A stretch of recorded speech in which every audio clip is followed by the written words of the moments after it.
크리스천 헤럴드 애청자 여러분 안녕하십니까? 영혼의 쉼터 이 시간 진행의 정영철 인사드립니다. 크리스천 헤럴드는 신문을 시작으로 라디오, 이제는 공중파 채널인 18.10을 통해 텔레비전으로도 함께 하실 수 있습니다. 이 시간에 방송되는 모든 목사님들의 설교를 인터넷 웹사이트 aktv1810.com을 통해 다시 들으실 수 있습니다. 하루를 귀한 말씀과 찬양으로 마감하시는 귀한 시간 되시기 바랍니다.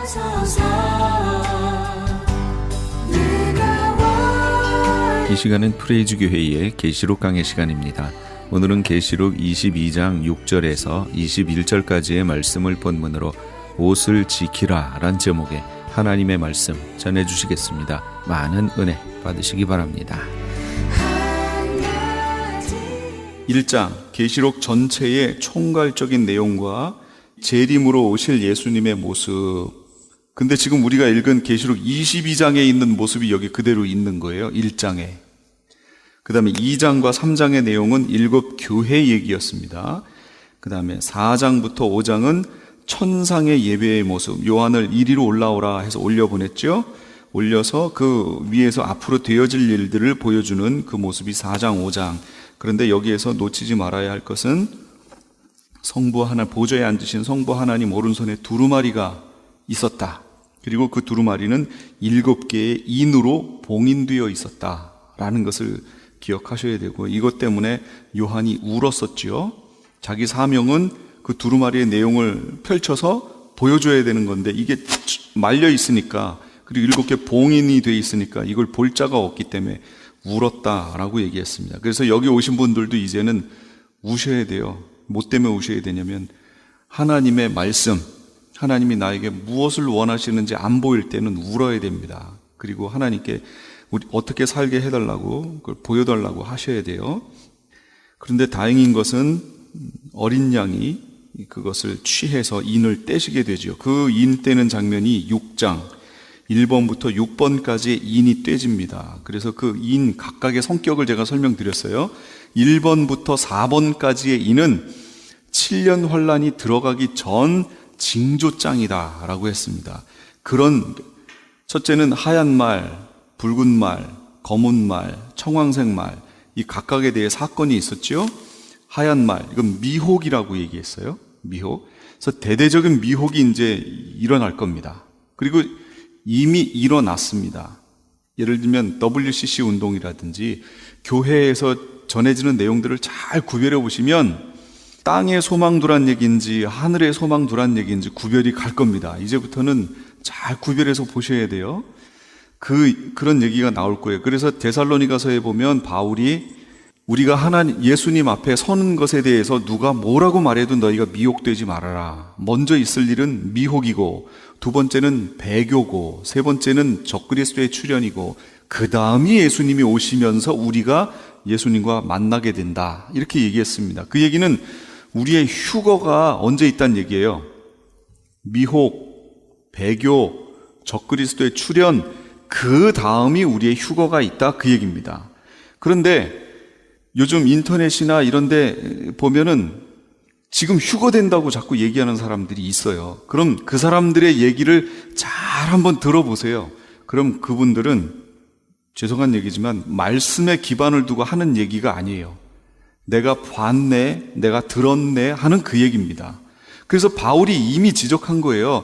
천사를 통해서 봤다든지 뭘 했다든지 자기가 보낸 편지를 통해서라도 예수님이 오시는 것에 대해서 쉽게 동심하거나 두려워하지 말아라. 먼저 될 일을 그래서 바울이 설명했죠. 미혹, 배교, 적그리스도 출현, 그 다음이 휴거다라는 것을 바울은 정확하게 얘기했습니다. 성경을 통해서 보세요. 성경을. 요즘은 세대주의 전천년이 너무 강력하기 때문에 계시록의 얘기를 할 때 제일 강력한 건 무천년이죠. 장로교라든지 기존 교회들이 취하고 있는 거, 이게 가장 강력하고, 그나마 전천년 얘기하는 부류는 어디냐면 세대주의 전천년이 그렇게 얘기하는 거예요. 이게 이제 하나의 부류로 또 있고요. 이 사람들이 주장하는 거는 저거예요. 환란 전에 휴거한다. 이거 얘기하는 거예요. 여기 있는 내용은 교회와 상관없다. 근데 여기 보셨지만 교회와 상관없으면 뭐하러 주님이 이거를 주셨어요? 교회를 위해서 이걸 주셨다고 분명히 여기 말씀하고 계신데, 나 예수는 교회들을 위하여 내 사자들을 보내서 이것들을 너희에게 증언하게 하였노라 그랬는데, 교회가 들어야 될 내용이니까 필요한 거죠. 근데 교회가 오기 전에 휴거돼 버린대요. 교회는 아무 상관이 없는 거예요. 이렇게 돼서는 안 되겠다라는 거예요. 이게 중요한 내용이에요. 교회를 위해서 주신 겁니다. 자, 그 하여튼 6장까지가 그 6개의 인을 떼는데, 4번째 인까지는 환란 들어가기 전 얘기고, 5번째 인이 뭐냐면, 그게 떼지니까 순교자들이 제단 앞에서 기도하고 있었죠. 신원해달라고, 원수 갚아달라고. 그러니까 뭐라고 그러세요? 너희와 같은 순교자의 수가 차기까지 기다려라 하면서 세마포 옷을, 하얀 세마포 옷을 입혀주시죠. 그러니까 그 순교자가 차는 시기가 어디예요? 그게 환란 기간이잖아요. 그래서 5번째 인은 환란 기간을 상징하는 거예요. 순교한다 그 얘기입니다. 근데 여기서 순교하지 않으려면 어디로 가야 돼요? 예비초로 가야죠. 그래서 그 두 부류가 올라가게 되는 거예요. 6번째는 뭐냐? 마태복음 24장에 예수님 오시기 전의 모습이 6번째 인이에요. 천지가 해가 어두워지고 달이 피같이 되면서 천지가 개벽하고 하늘이 무화과 나무가 대풍에 흔들리는 것처럼 별들이 쏟아지고 하는 이 모습, 요게 6번째 인하고 마태복음 24장의 환란 후 즉시 해가 어두워지며 하는 그 말씀하고 똑같아요. 그러니까 6번째 인은 예수님 재림하실 때의 그 모습을 상징해 준다. 그러니까 결국 6개의 인은 지금부터 환란 끝나는 예수님 재림할 때까지의 모든 내용을 총론으로 보여준 것이다. 그게 6번째 인이에요. 6개의 인. 그 다음에 7장에 가면 이 계시록은 그런다고 그랬죠. 6장이 본경이 인 사건 나왔으니까 그 다음은 그거에 대한 다른 관점에서 보는 얘기가 또 흘러가겠죠. 그게 7장이라고 그랬어요. 그럴 때에 교회에선 어떤 일이 벌어지냐면 14만 4천이라는 하나님의 종들이 세워지고 그들로 인해서 예비초로 가게 되는 흰옷 입은 무리들이 나오게 될 것이고, 이들이 올라가서 예수님 재림하시기 전에 올라가서 위에 가 있는 모습, 불 섞인 유리바다 위에 서서 찬양하는 모습, 이게 나왔잖아요. 7장에. 그게 삽경이에요. 다른 관점에서 그때를 본 거예요. 총론입니다. 전체적인 거. 흰옷 입은 무리가 14만 4천이라는 하나님의 종들의 사역에 의해서 준비되어진, 마지막 기간에 준비되어진 자들이 예비처로 가 있다가, 이 흰옷 입은 자들이 누구며 어디서 왔는가 장로가 물어보니까 요한이 모른다고 하니까 장로가 대답하죠. 큰 환란 가운데에서 나온 자들인데 어린 양의 피에 그 옷을 씻어 희게 하였느니라, 이렇게 얘기하잖아요. 큰 환란에서 나온 자들인데 어린 양의 피에 옷을 씻어 희게 했어요. 그러니까 이들이 저 위에 올라가서 찬양을 하고 있죠. 그러니까 전체적인 거를, 인 사건을 통해 전체적인 걸 말해줬다면 그 전체적인 사건 속에서 교회는 어떻게 될 것이냐를 전체적인 관점에서 보여준 거예요. 7장이. 이해가 되셨죠? 그 다음에 이제 8장이 됩니다. 8, 9장은 1번부터 6번까지의 나팔 사건이에요. 나팔 이제 1번, 2번, 3번, 4번, 5번, 6번 이렇게 불리는데, 그 나팔이 불리는 사건, 그 기간에 그럼 무슨 일이 벌어지느냐? 다른 관점에서 10장, 11장, 12장, 13장, 14장, 여기가 이제 그때의 나팔 불어질 때의 사건을 다른 관점에서 보여주는 삽경이다, 그런 얘기가 되겠지요. 그래서 10장은 종들이 사명 받는 거, 11장은 종들이 사명 감당하고 순교하고 부활하고 승천해서 위에 올라가는 모습, 그 모습이에요. 그 다음에 12장은 교회, 여자, 그 다음에 예비처로 피신하는 거, 그 다음에 사탄의 계략이 거기서 이제 나오지요. 그래서 13장에 두 짐승이 등장하고 짐승표를 시행하게 되는, 그렇게 13장은 후 3년 반 얘기가 되겠죠.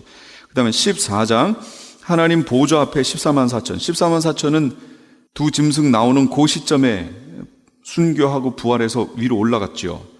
그래서 하나님 보좌 앞에 시온산에 가 있고요. 그때 후 3년 반 기간에 세 천사의 복음, 아까 말씀드린 세 천사의 복음, 그리고 두 추수가 거기서 나오지요. 첫째 추수는 휴거였고 두 번째 추수는 심판인데, 포도를 밟는 심판. 이 포도를 밟는 심판이 뭐냐? 그게 16장에 있는 대접 심판이에요. 대접재앙. 15장은 바로 첫 번째 추수됐던, 휴거됐던 그들이 흰 옷 입은 무리예요. 이게 불 섞인 유리바닷가에 서서 찬양하는 모습, 그게 거기 얘기고요. 그러면서 7 대접을 준비하는 모습이 거기 나오고, 16장이 드디어 대접이 쏟아지는 두 추수 중에 심판 추수가 바로 그거예요. 그때 심판 추수가 이루어지는 것.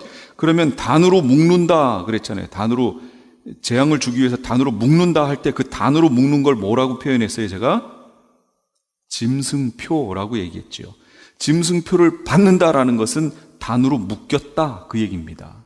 대접 심판 재앙의 대상이 됐다, 그런 의미가 되는 거예요. 그다음 17장은 음녀와 짐승과의 관계, 그리고 음녀가 최종적으로 어떻게 되는지가 나오고, 18장은 큰 성 바벨론이 멸망하면서 드디어 순교자, 5째 인 떼어질 때 순교자들이 신원 요청했던 그 신원을 했다, 원수를 갚았다라는 내용이 그 18장에 나오고요. 19장은 공중 혼인잔치. 그렇지요?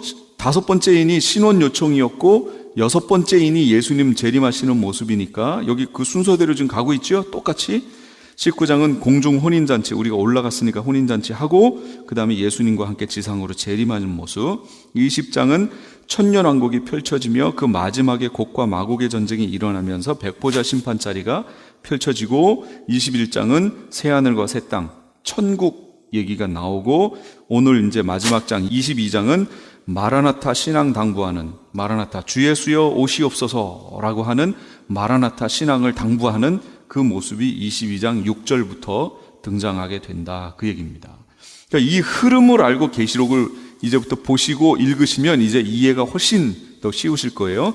본경과 삽경이, 본경이 먼저 나오고 삽경이 그거에 대해 설명을 해주고, 또 본경이 나오고 그걸 삽경이 또 설명해주고, 이런 식으로 돼 있습니다, 중간이. 그러면서 이 계시록을 해석하기 제일 난해한 부분이 어디냐? 10장부터 14장까지입니다. 여기까지의 해석이 잘 안 되면 계시록 전체의 그림이 잘 안 그려집니다. 10장부터 14장까지가 상당히 중요하다라는 것을 기억하시면서, 그러나 제가 여기 다 풀어놨으니까 이 풀린 대로 그냥 보시면 돼요. 그러면 쉽습니다. 그렇게 보시면 돼요. 오늘 내용은 옷을 지키라 라는 그런 내용이 됩니다. 상당히 중요한 내용이 될 겁니다. 태초 인간의 옷 상태. 첫째, 육적인 몸은 어떻게 돼 있었어요? 예, 벌거벗었었어요. 아담과 하와가 뭐 입지 않았잖아요. 영적 상태에 취해 있었기 때문에 육체의 벗었음을 알지 못했습니다. 수치, 부끄러움 없는 상태입니다. 수치나 부끄러움이 없을 상태니까. 그리고 영적 옷은 입은 상태였습니다. 하나님의 형상대로 창조됐고요. 영광, 영화, 성결의 옷을 입고 있었어요. 그래서 죄도 없는 상태였습니다. 그러나 죄를 지을 수 있는 상태였지요. 분명히 죄를 지을 수 있는 상태였어요. 그러니까 아담과 하와가 죄를 지었지요. 그러므로 하나님께서 원하셨던 완전한 최종적인 상태는 아니었다라는 걸 기억하셔야 돼요. 그러니까 여기를 잘 보셔야 돼요. 죄를 지을 수 있는 상태, 그러나 죄는 없는 상태. 지을 수 있는 상태로 영원히 간다면 가다가 죄 짓죠. 그럼 안 되죠. 그 얘기는 무슨 얘기가 되냐면 이 상태가 하나님이 인류에게 원하셨던 최종적 완성적 상태가 아니었음을 얘기하는 거예요, 그게. 그래서 우리가 타락하고 죄를 짓고 하는 이것이, 하나님은 완벽하게 지어놨는데 우리가 거기서 죄를 짓는 바람에 하나님이 실수, 여기서 다른 계획을 세워야지 하고 예수 그리스도에 대한 계획을 그때서 세웠다. 이건 잘못됐다는 얘기죠. 처음 인류를 만드실 때부터 이미 천국에 이를 때까지의 이 모든 것이 처음부터의 계획이셨다라는 겁니다. 중간에 만약에 실패하시면 하나님이 예상치도 못한, 하나님이 의도치 않은 어떤 것들이 나타난다라는 거잖아요. 그렇지 않습니다. 다 하나님의 계획 속에 있는 거예요. 그러나 그 계획 속에 있었다는 말 가지고 이제 우리가 질문을, 너무나 많은 것들을 만들어낼 수 있죠. 우리가 원망하면서 표현할 수도 있겠지요. 그러나 그런 것들은 하나님의 주권 아래에 있는 건데, 그걸 이제 바울은 뭐라고 표현했냐면, 이 사람아, 토기장이가 하나는 귀히 쓸 그릇을, 하나는 천히 쓸 그릇을 만들 권한이 없느냐? 이렇게 대답한 거예요, 바울은. 25번 일곱 교회 정리한데 거기 보세요. 구원, 여기에는 인간의 자유의지가 하나도 안 들어가요. 이건 전적인 100% 하나님의 은혜입니다. 그러나 성화의 과정을 얘기할 때는 인간의 자유의지가 들어갑니다. 여기에는 이제는 들어가요. 그러니까 이런 것들을 조화를 시켜서 우리가 해석할 필요가 있다라는 겁니다. 성경을 보실 때 그렇게 하시는 게 좋겠어요. 요거는 했던 거니까 시간 가니까 제가 빼고요. 이제 그럼 왜 인간이 벌거벗었는가? 죄로 인해서 영적 옷이 더러워지고 벌거벗겨졌다. 스가랴서 3장 3절 4절. 여호수아가, 이건 우리가 아는 그 여호수아서에 있는 여호수아가 아니고 대제사장 여호수아입니다. 여호수아가 더러운 옷을 입고 천사 앞에 서 있는지라 여호와께서 자기 앞에, 스가랴가 환상을 보는 거예요. 이게 더러운 옷을 입고 천사 앞에 서 있는지라 여호와께서 자기 앞에 선지자들에게 명령하사 그 더러운 옷을 벗기라 하시고, 더러운 옷은 어떻게 해야 돼요? 벗겨야 돼요. 벗어진다는 얘기죠. 그런데 다행히 여호수아에게는 하나님이 그 더러운 옷을 벗기시면서 네 죄악을 제거하여 버렸으니 내게 아름다운 옷을 입히리라 하셨으니까 이 대제사장으로서의 역할을 감당하게 된 거지요. 일반적으로 더러워지면 그 옷은 그냥 벗겨지고 끝납니다. 수치 상태로 끝나는 거예요. 여긴 대제사장이니까 주님이 그 대제사장의 역할을 감당케 하기 위해서 옷을 입혀주신 거지요. 그 일을 하라고. 일반적인 사람들이 신앙생활을 하면서 이 옷이 더러워지면 벗겨져 버립니다. 그럼 끝이란 얘기예요. 끝. 이제 그 내용이 쭉 나올 거예요. 계속 보세요. 창세기 3장 10절 11절. 이르되 내가 동산에서 하나님의 소리를 듣고 내가 벗었으므로 두려워하여. 벗었으므로 두려워하여. 자신의 영적인 옷이 벗겨지고 나니까 육적인 허물이 보이기 시작하는 거지요. 육적인 수치가 드러나기 시작합니다. 그래서 결국은 자기의 벗었음을 깨닫게 됩니다. 죄로 인해서 영적인 옷이 더러워지고 결국 벗겨집니다. 그럼 죄의 근본은 선악과에 걸려 넘어진 결과다. 요 얘기를 한번 볼게요. 창세기 3장 6절. 여자가 나무를 본즉 먹음직하고 보암직도 하고 지혜롭게 할 만큼 탐스럽기도 한 나무인지라. 왜 그렇게 봤을까? 하여튼 그렇게 봤어요. 여자가 봤어요. 그러니까 여자는 이 보는 거 조심하셔야 돼요. 보는 거. 자꾸 작은 거 보지 마세요. 자꾸 여기에 작은 거, 여기에 작은 거, 이렇게. 그러니까 작은 거 보시면 보는 걸 통해서 이게 싹 들어옵니다. 거기에 마음 두지 마세요. 맞습니다. 거기 있어요. 마태복음 4장 1절 11절까지 예수님이 40일 금식하신 후에 시험 받으시는, 여기서 시험이라는 말은 템테이션을 얘기하는 거예요. 여기서 말하는 시험은요, 그건 넘어지게 하는 시험을 말하는 거예요. 유혹을 말하는 거예요. 유혹. 하나님은 우리를 시험하지 않으신다라는 구절이 있죠. 야고보서에. 거기 있는 하나님은 우리를 시험하시지 않고 친히 시험 받지도 않는다라고 할 때 거기서 말하는 시험이 바로 템테이션이에요. 하나님은 우리 인류를 템테이션 하시지 않습니다. 그런데 아브라함을 하나님이 시험하셨잖아요. 그 시험은 뭘까요? 그렇죠. 그건 테스트란 말이에요. 아브라함의 신앙의 정도가 어느 정도인지를 보시는 테스트였던 거지, 유혹해서 넘어뜨리기 위한 템테이션이 아니었다라는 거죠. 마귀가 그렇게 합니다. 그래서 여기 예수님을 그렇게 했어요. 시험했어요.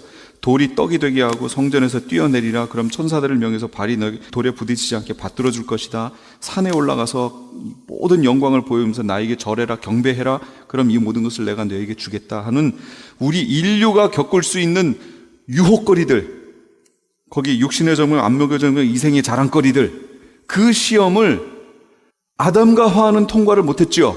첫 인류 아담은 통과를 못했어요. 실패했어요. 그러나 두 번째 아담 대신 예수 그리스도는 그 시험을 받았음에도 불구하고 통과하십니다. 하와는 배고프지 않음에도 불구하고 먹음직도 하고 보암직도 하고 지혜롭게 할 만큼 탐스럽기도 한지라 하고 그냥 따먹었지만, 예수님은 40일이나 금식하고 나셔서 따먹지 않았다. 그런 얘기예요. 완벽하신 거지요. 그래서 죄의 근본은 선악과에 걸려 넘어진 것이다. 뭐냐면 세상적인 것, 세상 것, 땅의 것에 걸려들면 옷이 더러워지고 벗겨집니다. 세상 것, 땅의 것. 땅의 것이 뭐냐? 요한일서 2장 15, 16절. 이 세상이나 세상에 있는 것들을 사랑하지 말라. 누구든지 세상을 사랑하면 아버지의 사랑이 그 안에 있지 아니하니. 이는 아버지의 사랑이 아닌 다른 것이 들어오는데 뭐가 들어오냐면 그게 세상 것이에요. 육신의 정욕, 안목의 정욕, 이생의 자랑이니 다 아버지께로부터 온 것이 아니요 세상을 쫓아온 것이라. 육신의 정욕 뭐예요? 육신, 성적인 정욕. 안목의 정욕 뭘까요? 쉽게 표현해요. 지금 윈도우 쇼핑 하신 다음에 갖고 싶다. 결국 그거 사잖아요. 안목의 정욕에 빠진 거예요, 그거. 아예 보지 마세요. 거기다가 마음 두지 마세요, 그냥. 안목의 정욕에 빠지면 사람들이 자기는 패셔니스트다라고 해가지고 합리화해버려요. 이런 거. 그리고 교회에서도 막 그런 걸 조장하지요. 그런 거 안 됩니다. 안목의 정욕 중에 하나예요. 이생의 자랑. 특히 연세 드신 분들 조심하셔야 되는 거. 이래봬도 내가 왕년에 요런 거. 이거 다 뭐예요? 이생의 자랑. 이거 하지 말라고요. 그런 거 이생의 자랑. 뭐 어떤 분들은 그래요. 내가 한국에 지금 어마어마한 이게 있는데 지금 뭐가 해결이 안 돼서 여기 못 오는 것 뿐이라고. 한국에 지금 어마어마하게 많이 뭐가 있다. 이생의 자랑. 이거 뭐하러 해요? 안 물어봤는데 해. 안 물어봤는데. 왜들 그러죠? 참 여긴 이상한 곳이긴 해요. 이런 육신의 정욕, 안목의 정욕, 이생의 자랑이 참 노골적으로 많이 나타나는 것이 이 LA다라는 생각도 또 해봅니다. 그런 성향이 내게 있으면 이건 아버지께로부터 온 게 아닙니다. 성경이 지금 말씀하고 있어요. 다 세상으로부터 온 것이에요. 그들 속에는 아버지의 사랑이 없대요. 아버지의 사랑. 그럼 아버지의 사랑이 뭐예요? 우리가 아직 죄인 되었을 때 우리를 위해서 예수 그리스도 오셔서 십자가 지시고 이렇게 하신 것은 우리에게 대한 아버지의 사랑을 확증했다. 누구예요? 아버지의 사랑이? 예수 그리스도잖아요. 아버지의 사랑이 없다. 그 얘기는 예수 그리스도가 없다는 얘기입니다. 그 얘기는 생명이 없다. 그런 얘기예요. 이런 데에 마음 뺏겨 세상 것에 마음 두고 있는 사람들에게는 생명이 없는 거예요. 그러니까 이런 데 마음 뺏기지 않도록 계속 선악과를 이렇게 보지 말고요. 시선을 위를 향해서 하나님을 계속 봐야 돼요. 계속 소망을 거기에 두고요. 우리의 마음을 거기다 뺏겨야죠. 이 세상 것에 뺏기면 마지막에 가서 제깍 걸립니다. 덫에 걸립니다. 그런데 여기 죄의 근본은 선악과에 걸려 넘어진 결과다라고 했는데 인간의 관점에서 봤을 때는 죄의 근본은 선악과 사건이에요. 그렇죠? 인간에게 들어온 죄의 근본은 선악과 사건이잖아요. 그러나 피조 세계의 관점, 전체 천사들의 무리까지 하나님을 제외한, 삼위일체 하나님을 제외한 나머지 전체 피조 세계의 관점에서 봤을 때는 천사들의 타락입니다. 우리 인간이 죄 짓기 전에 이미 죄가 있었어요, 없었어요? 있었죠. 있었어요. 그 내용에 그게 그러니까 유다서 1장 6절 같은 경우 또 자기 지위를 지키지 않고 자기 처소를 떠난 천사, 자기 위치를 지키지 않았다는 얘기예요. 그 다음에 베드로후서 2장 4절 하나님이 범죄한 천사들을 용서하지 아니하시고 지옥에 던져 어두운 구덩이에 두어 심판 때까지 지키게 하셨으며 여기서 어두운 구덩이 이게 어디예요? 그렇죠. 그게 무적행이에요. 그게 그러니까 범죄한 천사가 범죄했지요. 그런데 여기 보니까 범죄한 천사들이라고 나와요. 그러니까 하나가 범죄한 게 아니에요. 사탄과 함께 마귀의 루시퍼와 함께 왕창 범죄에서 타락해버렸다 그런 얘기입니다. 그러니까요. 그래서 그러면 천사들을 언제 만들었느냐? 그럼 언제 타락했느냐? 라는 것이 성경에는 정확하게 나오지 않습니다. 그러나 대충 말씀에 있는 것들을 가지고 이렇게 짐작을 해볼 수는 있어요. 그래서 그거에 대해서 여러 가지 관점이 있습니다. 피조 세계가 만들어진 것은 하나님의 천지창조, 창세기 1장에 있는 천지창조 그 기간에 천사들도 만들어졌다라고 보는 분들이 있고 그렇게 해석하는 분들이 있어요. 그런데 또 한 부류는 창세기 1장 1절 태초에 하나님이 천지를 창조하시니라. 땅이 혼돈하고 공허하며 흑암이 깊음 위에 있고 하나님의 신은 수면에 운행하시니라 하고 하는 요 1장 1절에 천지 창조하시고 그 사이에 타락했다라고 보는 분들도 있어요. 근거가 여러 가지 것들이 있는데 뭐라고 이렇게 단정 지을 수는 없지만 하나만 볼까요? 그러면 욥기 38장 4절부터 볼까요? 내가 땅에 기초를 놓을 때 네가 어디 있었느냐? 네가 깨달아 알았거든 말할지니라. 누가 그것의 도량법을 정하였는지 누가 그 줄을 그것의 위에 띄었는지 내가 아느냐? 그것의 주초는 무엇 위에 세웠으며 그 모퉁이 돌을 누가 놓았느냐? 그때에 새벽 별들이 기뻐 노래하며 하나님의 아들들이 다 기뻐 소리를 질렀느니라. 무슨 얘기예요? 태초에 천지 창조하면서 이걸 만들어 갈 때, 그거 만들 때 7절에 보니까 새벽 별들이 기뻐 노래하며 하나님의 아들들이 다 기뻐 소리 질렀느니라. 그러면 그걸 천지 창조를 통해서 천지를 만들어 가실 때, 여기를 만들어 갈 때 이미 새벽 별들, 천사들의 무리를 얘기하는 거예요. 그 다음에 하나님의 아들들, 제가 구약에서 하나님의 아들들 그럼 천사라고 그랬죠. 천사들이 이미 존재해서 그걸 보고 기뻐 소리를 쳤다는 거지요. 그러면 우리 인류를 만드는 인류를 향하신 이 천지 창조를 하고 있을 그때에 천사들이 있었어요, 없었어요? 여기 있었잖아요. 이거 하나님 말씀이거든요. 하나님이 욥에게 지금 말씀하시는 거예요. 내가 이렇게 땅에 기초 놓을 때 너 어디 있었느냐 하고 대답해봐라, 이렇게 얘기하시는 그 장면이에요. 그러니까 이 인류를 만드시는 이 천지 창조를 할 때 이미 천사의 무리는 만들어졌다라는 것을 여기 요 말씀을 통해서 알 수가 있겠죠. 그럼 타락은 언제냐? 어느 시점이 타락했는지는 모르겠어요. 그래서 어떤 분들은 그래요.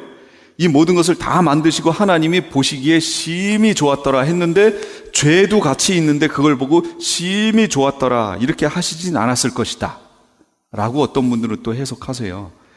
그러니까 그렇게 다 인간까지 만들어 놓고 제7일째 쉬시고 그 후에 타락했고 그 타락한 것이 쫓겨나서 에덴 동산으로 왔고 그리고 인류 아담과 하와에게 들어가서 또 꼬셨다. 이렇게 얘기합니다. 뭐가 맞는지 모르겠어요. 근데 그게 상당히 타당성이 있지요. 말씀으로 봤을 때는 흐름이 그렇게 되는 것이 그나마 가장 타당성이 있다라고 볼 수 있겠습니다. 근데 뭐가 맞다라고 얘기할 수는 없어요. 그렇게 맞다라고 평가하기에는 말씀이 그거에 대해서 많이 우리에게 주어져 있지 않기 때문에 그냥 보여주신 데까지만 보면 그렇지 않느냐라고 볼 수 있다, 그런 얘기지요. 그래서 인류만 놓고 보면 아담과 하와의 범죄가 죄의 근본이다라고 볼 수 있지만 전 피조세계, 하나님을 제외한 전 피조세계로 놓고 보면 천사들의 자리 이동, 자기 위치를 지키지 아니함, 범죄한 천사, 그들이 죄의 근원이 된다라는 것을 알 수 있습니다. 그러니까 여기서도 보셔도 아시는 것처럼 너는 여기 있어야 돼 딱 정해줬어요. 그럼 죄는 뭐예요? 이렇게 가는 게 죄지요. 그러니까 죄라고 하는 것이 이런 식으로 어떻게 없던 것이 만들어진 것이 아니고, 죄라는 것이요, 하나님의 정하심을 반역해서 거길 벗어나는 행위, 이런 것들이 죄다라는 것을 알 수 있죠. 거역함, 그런 거예요. 자, 그 다음 세 번째, 세상 것에 취하면 옷이 벌거벗겨집니다. 창세기 9장 21절 노아가 포도주를 마시고 취하여 그 장막 안에서 벌거벗은지라. 이 세상 것에 취하면 안 돼요. 여기서는 단적으로 술, 포도주를 말하고 있지만 이 세상 것에 취하면 그게 부끄러움인지도 모르고 이 세상에서 살아간다라는 거죠. 부끄러운 거예요. 옷의 역할은 뭐냐? 용도는 죄와 허물을 덮고 가리는 역할이지요. 옷의 역할은 그겁니다. 창세기 9장 23절 셈과 야벳이 옷을 취하여 아비의 하체를 덮어줘요. 수치를 덮는 거지요. 에스겔서 16장 내 옷으로 너를 덮어 벌거벗은 것을 가리우고. 옷은 수치와 허물을 덮어주고 가리는 역할을 합니다. 3번 벌거벗은 인간에 대한 처방. 인간 스스로 어떻게 처방을 내렸냐면 무화과 나무 잎을 엮어서 역시 옷을 만들어 입습니다. 그러나 이것은 오래가지 못해요. 하나님의 처방은요, 창세기 3장 21절 여호와 하나님이 아담과 그의 아내를 위하여 가죽옷을 지어 입히시니라. 그래서 이게 원시복음이 되는 겁니다. 우리의 허물과 수치를 가려주기 위해서 신학에서 그래서 이 가죽옷을 입혀주시는 이걸 가지고 원시복음, 가장 최초에 나타난 복음의 형태라고 얘기하는 거죠. 가죽옷을 입히기 위해서는 생명을 잡아야 돼요. 피를 흘려야 한다, 그런 얘기가 되는 거죠. 그래서 그 피 흘림을 통해서 우리의 허물이 가리워진다. 그러니까 이 가죽옷을 지어 입히셨다라고 하는 이 말만 가지고는 그 당시 사람들이 이렇게 보면 이걸 가지고 예수님을 상상해 볼 수가 없죠. 그러나 이미 예수님이 오신 쭉 시간을 두고 이 모든 계시는 점진적으로 확대되잖아요. 이 모든 계시를 통해서 봤더니 이 가죽옷이 바로 최초의 원시 복음 예수님을 얘기한 거구나 라는 것을 이제는 알겠다, 그런 얘기가 되는 거죠. 그래서 어떤 분은 그래요. 아벨과 가인이 제사를 했는데 거기서 보면 아벨과 가인 제사의 차이점이 뭐예요? 양하고 곡식. 그럼 양 곡식과 차이가 뭐죠? 양하고 곡식. 생명의 차이가 있다라는 거죠. 피 흘림이 없은즉 사함이 없다라고 했다는 거죠. 그러니까 하나님께 제사했다라는 것 자체는 첫째 아담을 통해 배운 거죠. 아담은 전혀 안 했는데 자식들이 어느 날 갑자기 이거는 힘들다, 그런 얘기입니다. 그러니까 부모를 통해서 배운 거지요. 배웠는데 아벨은 정확하게 그 제사가 왜 하나님께 드려야 되는지를 정확히 안 거지요. 생명이 있어야 하는구나 라고 하는 걸 정확히 알았고, 가인은 생명이 없는 자기 보기에 선한 것으로 드린 거죠. 그러니까 결국은 그것을 통해서 하나님이 한쪽은 받고 받지 않고, 하나님이 원하시는 제사냐 내가 원하는 제사냐, 내가 원하는 것이면 요건 종교가 되는 거고, 하나님이 원하시는 것이 되면 요건 생명이 되는 것이다 라는 것을 우리가 보게 되지요. 그때 하나님의 처방은 우리에게 예수 그리스도를 예표해서 보여주시는 것이 되었다. 영원한 옷을 지어 입혀주시는 겁니다. 결국 그래서 우리가 마지막에 계시록 22장에 뭐가 나와요? 옷 입혀주시지요. 결국 두루마기 옷을 입혀주신단 말이에요. 결국. 그러니까 옷 얘기예요. 그래서 성경은 제가 여기 오늘 제목이 옷을 지키라라는 얘기가 뭐냐면 결국 성경에 있는 모든 내용은 옷 얘기예요. 옷. 무슨 옷을 입을 것이냐 하는 그 옷 얘기가 성경에 있는 얘기입니다. 그럼 옷의 종류가 있어요. 인간의 죄가 두 종류이듯이 옷도 두 종류입니다. 첫째는 원죄가 있지요. 원죄, 대표성의 원리에 의해서 인류의 대표인 아담이 지은 죄. 아담 입장에서 보면 구원을 상실한 거예요. 옷이 벗겨진 거지요. 그러나 우리 입장에서 보면 태어날 때부터 마귀의 자녀로 태어나고 벌거 벗겨져서 태어납니다. 예전에 처음 아담이 만들어졌을 때는 영화로운 옷을 입고 있었으나 그 후에 모든 세대는 태어나면서부터 벌거 벗고 태어납니다. 육체뿐 아니라 그 영혼까지도 그렇다는 거예요. 그러니까 구원이 없어요. 그걸 우리는 속옷이라고 얘기할 수 있어요. 원죄에 대응하는 옷은 속옷, 요건 구원의 옷이다 라고 말할 수 있습니다. 믿음으로 받는 거예요. 믿음으로. 구원의 옷, 믿음으로 받습니다. 두 번째는 자범죄입니다. 자기 자신이 지은 죄를 얘기하지요.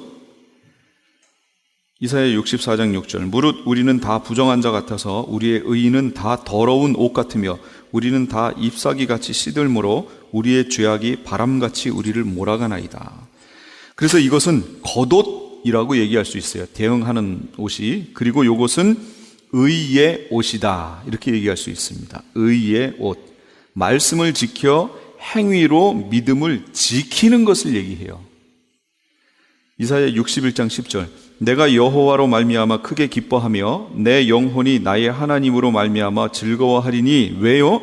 이는 그가 구원의 옷을 내게 입히시며 속옷이에요. 그 다음 공의의 겉옷을 내게 더하심이. 공의의 겉옷, 의의 옷이에요. 공의의 겉옷.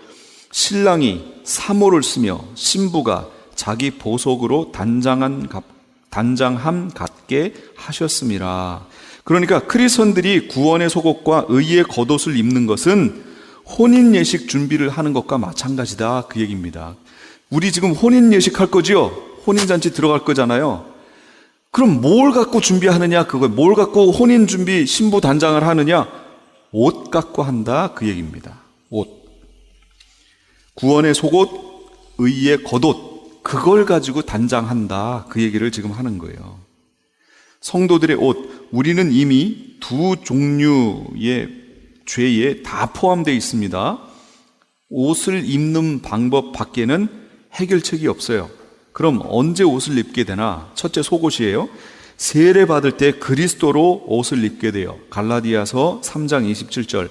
누구든지 그리스도와 합하기 위하여 세례를 받은 자는 그리스도로 옷 입었느니라. 이게 구원의 속옷 얘기하는 겁니다. 뿐만 아니라 속옷과 의의 겉옷을 같이 주십니다. 처음에 같이 주십니다 라고 제가 표현했던 것들을 기억해 놓으세요.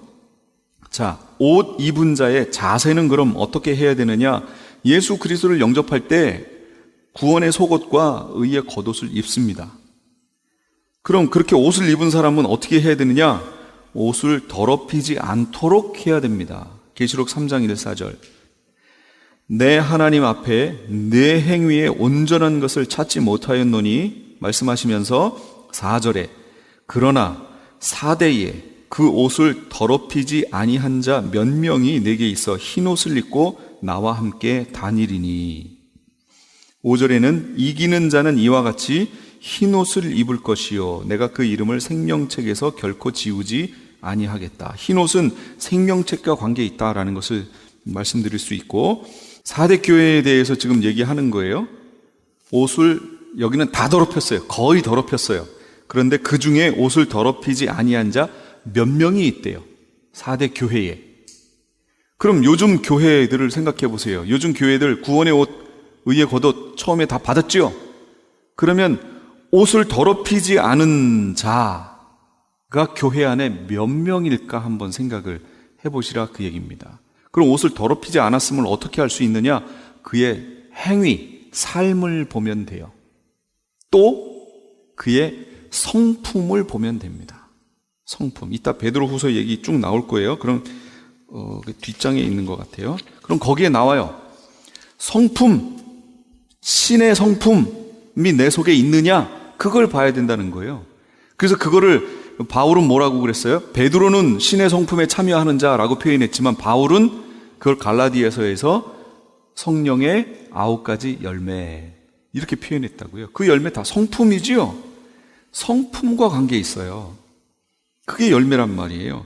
그런 것들이 나타나는 자는 옷을 깨끗하게 보존하고 있는 자지만, 교회를 다니긴 다니지만 그런 것과는 전혀 상관없이 나중에 어디선가 만났는데 교회 안에서 우연히 만났어요. 그랬더니 상대방이 교회 다녔어?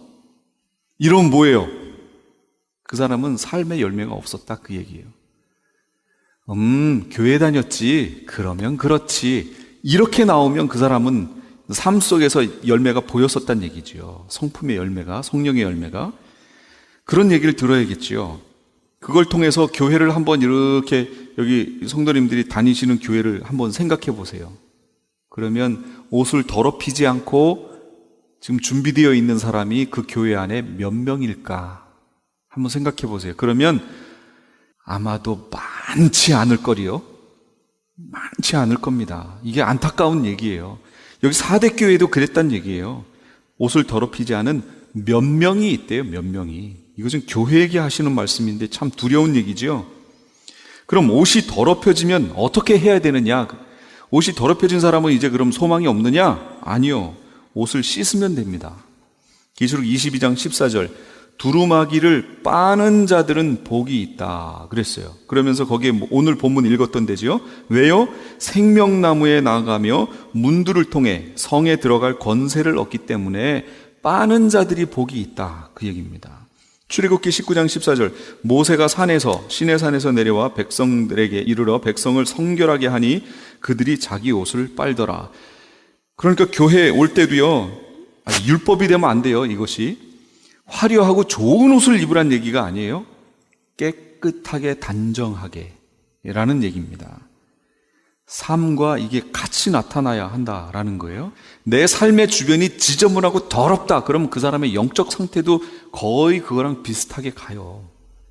그러니까 영적 상태가 깨끗하고 맑다. 그럼 그 주변도 그렇습니다. 모든 면에서 따라가게 돼 있어요. 그러니까 옷을 씻어야 돼요. 옷을 어디다 씻어야 되느냐? 계시록 7장 14절. 어린 양의 피에 그 옷을 씻어 희게 하였느니라. 어린 양의 피에 그 옷을 씻으래요. 그럼 옷을 씻는다는 것의 실제적 의미는 뭐라고요? 죄를 뭐 하는 거예요? 회개하는 거예요, 회개. 그래서 이 마지막 시대의 메시지는 회개가 되어야 한다라는 걸 지금 얘기하는 겁니다. 이 회개가 얼마나 중요한지 몰라요. 한 번 구원이 영원한 구원이에요? 그렇게 주장하는 이단은요, 구원파. 예수 처음 믿을 때 한 번 회개했으면 그 다음 회개가 필요 없대요. 끝! 만약 진짜로 그 교리가 정말로 진리라고 믿고 신앙생활하는 사람들이 있다면요, 그 사람들 예수 믿을 때 처음 회개했어요. 그 후로 그 사람들이 죄를 하나도 안 졌을까요? 그럴 수 있어요? 없지요. 그럼 그 사람 천국에 가기는 힘듭니다. 옛날에 한 번 했던 회개가 다 용서했다. 그러면 여기 왜 교회에 대해서 왜 예수님이 자꾸 회개하라고 얘기하죠? 만약 그 교리가 맞다면 교회에 대해서 회개하라고 얘기하시면 안 되죠. 교회는 이미 회개하고 들어왔잖아요. 그러니까 교회가 됐지요. 그런데 왜 그들에게 다시 회개하라고 자꾸 말씀을 하시는 거예요? 여기 7교회 중에 5교회가 회개하라, 그렇지 않으면 이 얘기를 계속 듣거든요. 그러니까 한 번 회개가 영원한 회개가 되는 게 아니라는 걸 지금 여기 계시록에서 계속 얘기하고 있잖아요. 회개는 끊임없이 하는 겁니다. 그래서 여기 성경이 뭐라고 그래요? 히브리서에 보면 오늘 일하고 일컫는 동안에 회개하라 그 얘기예요. 우리 마음이 강팍해됨을 면하라 그렇게 얘기하잖아요.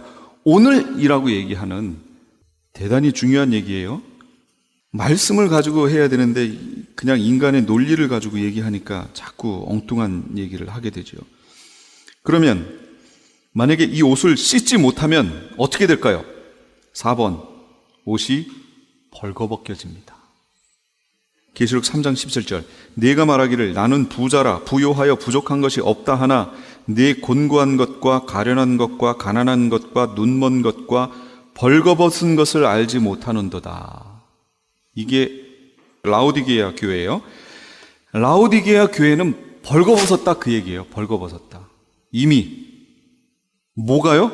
교회가 라오디게아 교회는 이미 다 벌거벗었다라는 거예요. 자기가 부요하다고 생각해요. 요즘 교회들 모습 아니에요, 이거? 전철역을 바꿔서 교회 입구로 만들고 누가 보더라도 대대의 남을 업적을 남긴 것인 양 교회를 그렇게 크게 어마어마하게 의리의리하게 이거 하나님이 기뻐하실까요? 거기 예수님도 못 들어가실 것 같아요. 경비한테 걸릴 것 같아. 그런 거는 크게 하나님께 영광이 될까? 하여튼 우리가 생각해 봐야 됩니다. 벌거벗겨졌어요. 이미. 근데 자기가 벌거벗은 것을 몰라요. 16장 15절. 보라, 내가 도적같이 오리니 누구든지 깨어 자기 옷을 지켜 벌거벗고 다니지 아니하며 자기의 부끄러움을 보이지 아니하는 자는 복이 있다 그러죠. 벌거벗겨질 수 있지요. 여기 있다고 얘기하잖아요. 계속해서. 벌거벗겨지는 게 뭐예요, 그러면? 구원이 어떻게 되는 거예요? 구원이 상실되는 겁니다. 벌거벗겨지는 게. 무서운 말씀인데 여기서 상당히 옷이라는 얘기를 통해서 아주 부드럽게 얘기하고 계시지만 이건 대단히 무서운 얘기예요. 벌거벗겨지면 멸망받게 되는 수순에 들어간 거예요. 호세아 2장 3절. 그렇지 아니하면 내가 그를 벌거벗겨서 죽게 할 것이며, 벌거벗기면 죽는 거예요. 계시록 16장 15절 아까 보셨죠? 자기 옷을 지켜 벌거벗고 다니지 않은 자가 복이 있다 그랬어요. 그럼 벌거벗겨졌으면 어떻게 해야 돼요? 옷을 사야죠. 계시록 3장 18절.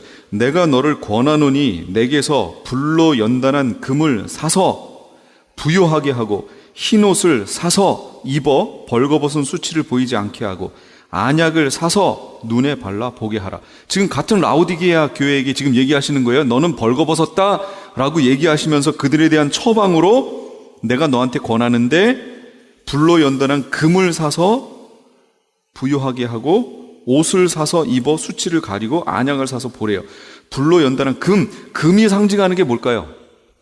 금은 변하지 않는 거예요. 변하지 않는 건 뭘까요? 진리지요.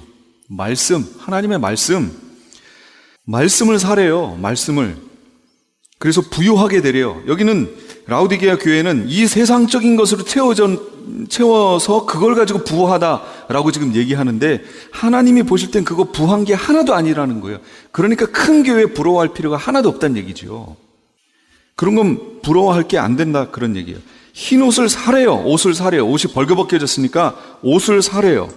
그래서 수치를 가리래요. 그 다음에 안약을 사서 눈에 발라 보게 하래요. 지금 이 땅의 것으로 꽉 차서 육신의 정욕, 안목의 정욕, 이생의 자랑으로 꽉 채워져 있으니까 이 땅 것밖에 안 보여요. 근데 안약을 사서 바르래요. 그래서 눈을 떠보래요. 영적인 눈을 떠서 보래요. 뭘 성도가, 교회가 봐야 되는지를 보라 그런 얘기입니다. 마땅히 봐야 할 것을 보라 그런 얘기가 되겠지요. 마태복음 25장 9절 열처녀 비유에서요, 지혜로운 다섯 처녀는 기름과 등을 다 준비했지만 미련한 다섯 처녀는 기름을 준비하지 못합니다. 한 번 쓸 거, 그냥 조금 쓸 거, 불만 켜 금방 오실 줄 알았던 썼나 보지요. 그러나 더디 오시니까 이미 기름이 다 타서 이제 없어지니까 그들이 뭐라 그래요? 슬기 있는 자들에게 대답하여 이르되 우리와 너희가 쓰기에 다 부족할까 하노니 차라리 파는 자들에게 가서 너희 쓸 것을 사라 그렇게 얘기합니다. 사라. 근데 사는 것도 때가 있어요. 이 미련한 다섯 처녀가 가서 사왔더니 어떻게 됐어요? 때는 늦었어요. 문이 닫혀버렸다고요. 그러니까 사는 것도 때가 있어요. 그렇다면 사라는 것의 의미가 뭐냐를 봐야겠지요. 계속 성경은 사라고 자꾸 얘기하는데 이사야 55장 1절 3절 같이 한번 읽어볼게요. 시작. 오호라 너희 모든 목마른 자들아 물로 나오라. 돈 없는 자도 오라. 너희는 와서 사 먹되 돈 없이 값 없이 와서 포도주와 젖을 사라. 너희가 어찌하여 양식이 아닌 것을 위하여 은을 달아주며 배부르게 하지 못할 것을 위하여 수고하느냐. 내게 듣고 들을지어다. 그리하면 너희가 좋은 것을 먹을 것이며 너희 자신들이 기름진 것으로 즐거움을 얻으리라. 너희는 귀를 기울이고 내게로 나와 들으라. 그리하면 너희의 영혼이 살리라. 내가 너희를 위하여 영원한 언약을 맺으리니 곧 다윗에게 허락한 확실한 은혜니라. 그 밑에 것도요. 이사야 55장 6절 7절 시작. 너희는 여호와를 만날 만한 때에 찾으라. 가까이 계실 때에 그를 부르라. 마귀는 그의 길을, 불의한 자는 그의 생각을 버리고 여호와께로 돌아오라. 그리하면 그가 긍휼히 여기시리라. 우리 하나님께로 돌아오라. 그가 너그럽게 용서하시리라. 보셨어요? 사는 게 뭐예요? 사는 게 여기 있는 말씀들이에요. 사는 거는 하나님께 와서 듣는 거예요. 하나님의 음성을 듣는 거예요. 하나님의 말씀에 귀를 기울이고 내게로 와서 들으라 그러죠. 듣는 거예요. 그 다음에 하나님을 찾는 거예요. 여호와 하나님을 찾는 거. 그리고 여호와 하나님을 부르는 거예요. 여호와 하나님께로 돌아가는 것. 이게 사는 거예요. 그럼 우리에게 지금 살 기회가 있어요? 없어요? 있어요. 지금이 그래서 살 기회예요. 사야 돼요. 지금 벌거벗겨졌어요. 라오디게아 교회처럼 지금 여기 지구상에 있는 이 땅에 있는 교회들 얼마나 많이 벌거벗겨졌어요. 교회들이. 그러나 아직 기회 있다 그 얘기입니다. 그래서 이 말씀이 전해져야 된다 그 얘기예요. 우리에겐 기회가 있어요. 개인적으로 적용해요. 개인이 지금 죄 가운데 들어가가지고 완전히 벌거벗겨질 수 있지요. 그러나 아직까지는 기회가 있어요. 그러나 신랑이 와버리면 기회가 없어요. 끝난 거예요. 아직까지는 기회가 있어요. 그래서 노아의 때와 같고 롯의 때와 같다 하는 말을 구별을 잘 해보세요. 그거는 노아가 있을 당시에 있는 일들이 그런 일들이 벌어질 것이다. 그런 때다. 또는 롯의 때와 같다는 롯이 살았을 당시에 있는 그런 때가 벌어질 것이다. 그 말도 돼요. 그것도 적용할 수 있어요. 그런데 또 한 가지 적용할 수 있어요. 노아는 때가 넉넉하게 방주를 준비했습니다. 자기 가족까지 다 넣을 수 있는 방주를 준비합니다. 긴 시간을 두고 여유롭게. 그러나 롯은 어때요? 때가 그렇지 않았어요. 천사가 몰아내서야 겨우 자기 몸만 그냥 빠져나오는 시대에 살았단 말이에요. 때가 악해요. 요즘 시대는 그럼 어느 시대일까요? 지금은 노아입니다. 지금은 아직 기회가 있다, 그 얘기예요. 그러나 롯의 시대로 넘어갑니다. 왜 넘어가나 보세요. 그러면 이제 다시 저기로 가야 돼요. 이스라엘로 넘어가야 돼요. 로마서 11장으로 넘어가야 돼요. 참 감람나무와 돌 감람나무가 있는데 참 감람나무 가지가 꺾임으로 그 참 감람나무 가지에 돌 감람나무 가지들이 접붙임을 받았지요. 그건 우리 이방 크리스찬들이죠. 접붙임을 받아 살았어요. 그러나 때가 되면 이방인의 충만한 수가 들어오면 이제 어떻게 된다고 그랬어요? 참 감람나무에 접붙여 있던 돌 감람나무들이 꺾이는 일이 벌어집니다. 그러면서 꺾였던 참 감람나무 가지들이 여기에 다시 접붙여지는 일이 벌어집니다. 요 사건이 벌어지는 거예요. 그렇다면 이스라엘에게 하나님은 70일회로 시간을 정해서 약속을 하셨어요. 지금 7년 환란은 마지막 한 일회가 남은 거예요. 그럼 69일회는 다 지나갔고요. 지금 우리가 이방인의 때인 장차라는 시간을 가고 있고 마지막 한 일회가 펼쳐질 겁니다. 그럼 이 마지막 한 일회는 누구를 위한 시간인가요? 이스라엘의 구원을 위한 시간이에요. 그 얘기는 다시 말하면 이방인의 구원의 시간은 어떻게 되는 거예요? 닫힌다, 그런 얘기입니다. 그러니까 이스라엘의 회복을 보고 우리가 마냥 이방 크리스찬인 우리가 마냥 좋아할 수는 없다, 그런 얘기예요. 우리에게 적용하면 우리 이방인 크리스찬들의 구원의 시간이 닫히는 거다, 그런 얘기입니다. 그 시각으로 이스라엘에 회복되어지는 것을 우리가 봐야 한다는 거죠. 그만큼 이제는 우리가 급해지고 있다, 그 얘기입니다. 상당히 롯의 때와 지금 가까워지고 있는 거예요. 정말 마지막에 아주 그냥 턱걸이로 딱 구원받아서 그 안으로 들어갈 사람들이 있다, 그런 얘기예요. 우리가 그 준비를 해야 한다라는 겁니다. 그래서 사는 것은 때가 있다. 사면, 주님께 돌아가면, 하나님께 돌아가면 긍휼히 여기시고 불쌍히 여기시고 우리를 너그럽게 용서해 주실 것이다. 이게 우리에게 주어진 약속이에요. 회개, 사죄의 약속. 이게 너무 중요한 약속이에요. 이것 때문에 우리가 지금 사는 겁니다. 이것 때문에. 그러므로 제일 좋은 방법은 뭐냐? 옷을 잃고 새로 사는 것이냐? 그것보다 더 좋은 방법은 처음부터 잃지 않는 거예요. 벗겨지지 않는 게 더 중요한 거예요. 이미 벗겨진 다음에 그 옷을 살려면 처음에는 복음을 받아들일 때 예수 그리스도를 통해서 그 옷을 주실 때는 전적인 하나님의 은혜로 너무 쉽게 주십니다. 그치요? 그러나 지금까지 LA 한인타운에 있는 프레이즈 교회의 요한계시록 강의였습니다. 오늘 말씀의 뒷부분은 내일 저녁 11시 30분에 들으실 수 있습니다. 프레이즈 교회의 위치는 2668 웨스트 피커 블루바드, 피커와 켄모어가 만나는 곳에 있습니다. 좀 더 자세한 사항을 알기 원하시는 분은 전화 213-700-9833, 213지역 700-9833번으로 문의하시기 바랍니다. 안녕하세요. 폴선입니다. 건강보험회사들의 플랜이 해마다 바뀌는 것 아시죠? 10월 15일부터 12월 7일까지 새로운 보험에 가입하거나 변경하여 본인에게 적합한 플랜을 찾아야 합니다. 메디케어만 갖고 계신 분, 어드밴티지 플랜을 갖고 계신 분은 무료 상담 받으세요. 수호천사보험 시니어 전문보험 라이센스 에이전트 폴선 213-503-6897 213-503-6897 상담은 주 7일 오전 8시부터 오후 8시까지 TTY 1800-735-2929. 아니 당신 미장원 다녀왔어? 헤어스타일이 확 바뀌었네. 홈쇼핑 월드 차홍 고데기로 마술을 부렸지. 홈쇼핑 월드 차홍 고데기. 차홍 허니앤비 샴푸로 머리 감으면서 차홍 헤어두피 마사지를 쓰면 머릿결이 너무너무 부드러워지고 한 움큼씩 빠지던 머리카락도 눈에 띄게 덜 빠져. 차홍 고데기 너무 좋아. 그럼 그 웨이브 머리도 당연하죠. 3, 4분이면 이렇게 풍성한 웨이브 머리를 만들 수 있다고요. 너무 이쁘다. 어디서 샀어? 홈쇼핑 월드. 가격 만족, 품질 만족, 행복한 쇼핑. 팔가와 웨스턴 홈쇼핑 월드.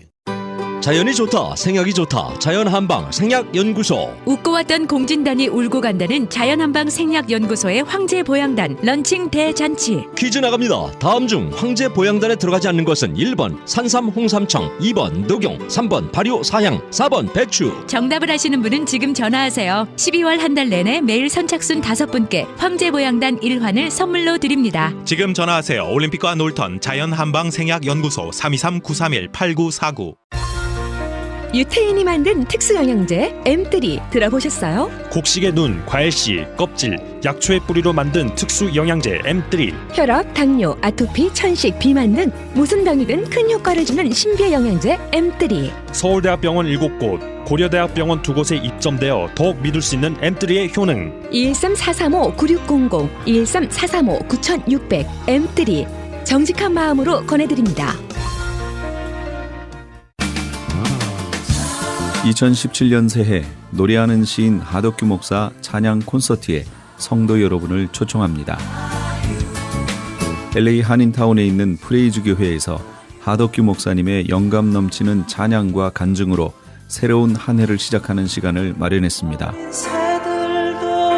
하덕규 목사님은 시인과 촌장이라는 이름으로 가수 생활을 했으며 가시나무라는 자전적 고백의 노래로 많은 사람들의 마음을 울렸습니다. 현재는 백석예술대학교 실용음악과에서 학생들을 지도하고 있는 하덕규 목사님의 찬양 콘서트에 성도 여러분의 많은 참여를 바랍니다. 2017년 1월 8일 주일 오후 2시 2668 웨스트 피커 블루바드 피커와 캔모어에 위치한 프레이즈 교회로 오시거나 전화 213-700-9833 213지역 700-9833 213-700-9833번으로 문의하시기 바랍니다.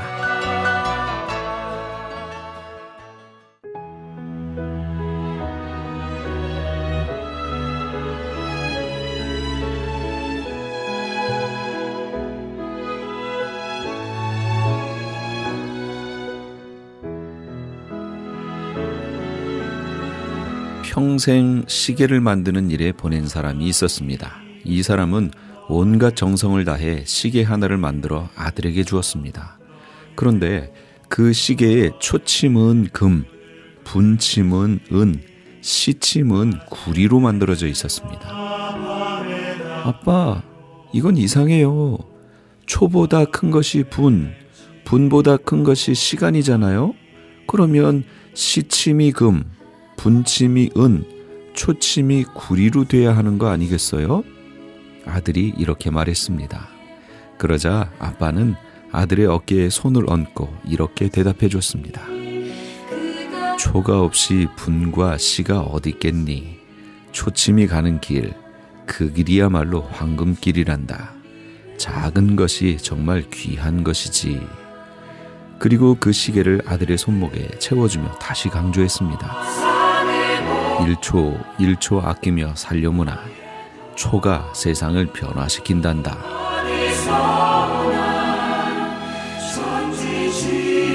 우리 안에 착한 일을 시작하신 분은 하나님이십니다. 그 시작하신 하나님은 중간에 멈추시는 일이 없으십니다. 예수 그리스도의 날까지 하나님께서는 우리 안에서 시작하신 그 착한 일을 반드시 이루실 겁니다. 1초 그 짧은 시간들을 사용하셔서 말이지요. 2017년도도 시작한 지 벌써 25만 9,200초나 지났습니다. 그만큼 예수 그리스도의 날이 가까웠다는 말이겠지요. 올 한 해도 주 안에서 승리하시는 그런 한 해 되시기 바랍니다. 평안한 밤 되십시오. 지금까지 크리스천 헤럴드 방송에서 보내드린 영혼의 쉼터의 정영철 목사였습니다. 고맙습니다.